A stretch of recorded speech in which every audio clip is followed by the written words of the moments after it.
ఈ పథకం ఈ ప్రభుత్వం వచ్చినాక ఆ డబ్బులు రావట్లేదని జనం గోలది. కాదండి, మీరు టీడీపీ అనా?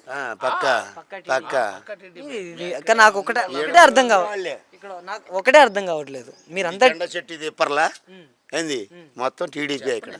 కరెక్ట్ అండి, మీరు టీడీపీ ఎప్పటి నుంచో పార్టీలో ఉన్న వ్యక్తులు. మీరు పార్టీని అంటే ఊర్లో కార్యకర్తలు అంటే ఇంకా మీలాంటి కార్యకర్తలే ఉంటారు. ఇంటికి సంవత్సరానికి ₹1,00,000 వాడు ఇచ్చిండంటే ఎవరు? జగన్ ఉన్నాళ్ళు. మరి ఇప్పుడు అది కూడా లేదు కదా, ఎక్కి నాలైంది కదా, ఏది అసలు ఏది లేదని అది అడుగుతున్నారు జనం. అంతే అయిపోయాం కదా. అది ఏదో లేనిగా అవుతారండి, టైం ఇవ్వండి అంటున్నారు కదా. ఏమంటే ఇంకెన్నాళ్ళు చెప్పు, 8 నెలలు అయింది ఉందా లేదు, 10 నెలలు అవుతుంది. 10 నెలలు అవుతుంది కదా.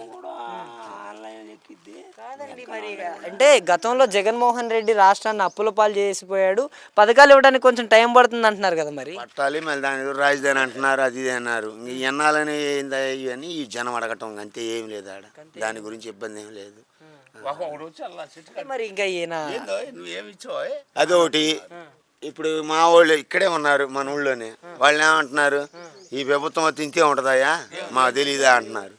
అదే మాకు ₹1,00,000 వచ్చినాయి ఒక ఇంటికి, మా ఇద్దరు పిల్లలకి, మాకు మా ఆడవాళ్ళకి. అయితే ఇప్పుడు ₹1,00,000 తిన్నాం ఆయన సొమ్ము సంవత్సరానికి వచ్చి. ఈ ఎక్కి 10 నెలలు అవుతుంది, ఇంతవరకు రూపాయలు రాలేదని జనం అడగడుతున్నారు. అది అడుగుతున్నారు, ఇంకంతే. అంత నుంచి ఏం లేదు. దీని గురించి చర్చలు చేసి గట్టిగా ఆ పథకాలన్నీ వదిలితే, అయ్యే ఒడి వదలని, అమ్మ ఒడి వదలని, ఏ ఒడైనా వదలని, లేదా తల్లి ఒడైనా వదలని, ఈ తొందరగా వదిలి జనాల్లో కొద్దిగా చేపించుకుంటే సంవత్సరం అవుతుంది కాబట్టి పార్టీ వచ్చి కొద్దిగా ఇల్లు ఉంటుందని జనం అనుకుంటున్నారు. అదే ఇంకా మరి పథకాలు అనేవి ఇంతే కొంచెం టైం తీసుకుంటూ అమల్లోకి వస్తే ఎలా ఉండబోతుంది అంటారు? టైం పడితే పథకాలు రావడానికి టైం పట్టిద్దంటే ఇప్పుడు సంవత్సరం అయిపోతుంది కదా. పథకాలు వస్తే బాగానే ఉంటుంది.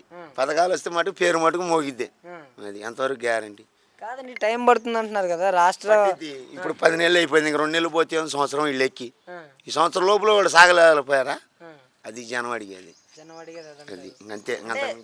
ఆర్థిక వ్యవస్థని జగన్మోహన్ రెడ్డి అల్లకొల్లోలం చేసి వెళ్ళాడు. నేను సంపద సృష్టిస్తున్నాననే చెప్తున్నారు కదా బాబు గారే. ఏమండి, నువ్వు పెట్టింది మాకు తెలీదు. నువ్వు అప్పు పెట్టావో, జగన్మోహన్ రెడ్డి అప్పు పెట్టాడు అన్నారు. తెలీదుగా, మాకు తెలీదుగా.